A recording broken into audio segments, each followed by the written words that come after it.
आज हमारे घर में लाइट जाए तो जनरेटर होना चाहिए, पंखा चलने के लिए यूपीएस होना चाहिए। गर्मी में बगैर लाइट के जिसको नींद ना आती हो, नरम तकिया ना हो तो नींद ना आती हो, हैं? नरम बिस्तर ना हो तो जिसे नींद ना आती हो, जिसके कमरे में अगर अंधेरे में कोई छोटा सा कीड़ा आ जाए, कोई चूहा आ जाए, छिपकली आ जाए तो जिसकी चीख निकल जाती हो, जिसको अकेले कमरे में अंधेरे में डर लगता हो। हम जैसा कमजोर इंसान जब कब्र में जाएगा तो सोचो, वहां अगर अल्लाह ना करे जहन्नम की आग भड़का दी गई, वहां अगर अल्लाह ना करे सांप और बिच्छू आ गए, इधर तो मेरे और आपके जिस्म पर कोई कीड़ा आए तो फौरन हटा देते हैं। उस वक्त तो कीड़े होंगे तो भी बंदा नहीं हटा सकेगा, वो देख रहा होगा कि मेरे जिस्म पर कीड़े रेंग रहे हैं, मगर ये ताकत नहीं होगी कि अपने आप से उसे दूर कर सके। ऐ मेरे प्यारे इस्लामी भाइयों और मदनी चैनल के नाजरीन, आपका कभी ना कभी तो कब्रिस्तान जाने का इत्तेफाक हुआ होगा ना। ये जो कब्रें ऊपर से सारी एक जैसी दिखाई देती हैं, अंदर से एक जैसी नहीं होती हैं। दुनिया में अगर आप किसी एक कॉलोनी में जाएं, गरीबों की आबादी में जाएं, तो मकान देखकर पता चल जाता है गरीब रहते हैं इधर।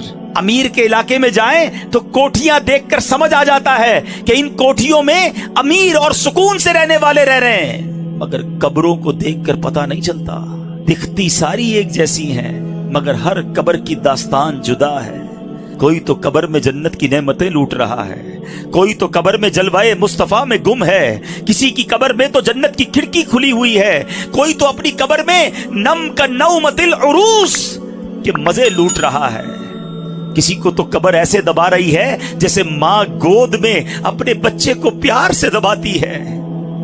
मगर इसी कब्रिस्तान में कोई कब्र ऐसी भी होती है प्यारे इस्लामी भाइयों, जिसमें सांप और बिच्छू उस कब्र वाले को अजाब दे रहे होते हैं। मेरे आका ने इस तरह उंगलियां करके बताया। अजाब की एक सूरत सरवरे कायनात अलैहिस्सलाम ने इस तरह करके बताई कि बेनमाजी को कब्र ऐसे दबाएगी कि जैसे पसलियां टूट फूट कर एक दूसरे में पैवस्त हो जाएंगी। किसी को कब्र ने चकनाचूर कर दिया होता है, किसी की कब्र में जहन्नम की खिड़की खुली होती है, इसी कब्रिस्तान में किसी कब्र में आग भड़क रही होती है। अशजाउल अकरा, हदीस में इस सांप का नाम भी बयान किया गया। अल्लाह जिससे नाराज हो, अशजाउल अकरा, अंधा सांप है जो कब्र में मुर्दे को डंक मारेगा तो 70 गज मुर्दा जमीन में धंस जाएगा। ये अजाब भी अहदीस में ही बयान हुए। ऐ प्यारे इस्लामी भाइयों, ये जिंदगी तो थोड़ी है ना, वो जिंदगी बड़ी है। इस दुनिया में कम रहना है, उस दुनिया में ज्यादा रहना है, तो फिर क्यों ना उधर की बात करें। जलीलुल कदर ताबई सैयदुना हसन बसरी रहमतुल्लाहि तआला अलैह एक बार अपने घर के दरवाजे पर तशरीफ फरमा थे। वहां से एक जनाजा गुजरा, आप भी उठे और जनाजे के पीछे चल दिए।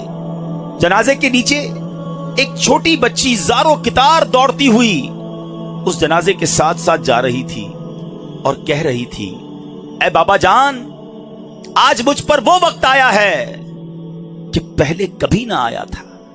हजरत सैयदुना हसन बसरी रहमतुल्लाहि ताला अलैह ने जब ये दर्द भरी आवाज सुनी तो आंखें अश्कबार और दिल बेकरार हो गया। दस्ते शफकत उस यतीम बच्ची के सर पर फेरते हुए आपने फरमाया, बेटी तुम पर नहीं, तुम्हारे मरहूम बाबा जान पर वो वक्त आया है जो आज से पहले उन पर कभी ना आया था। दूसरे दिन आपने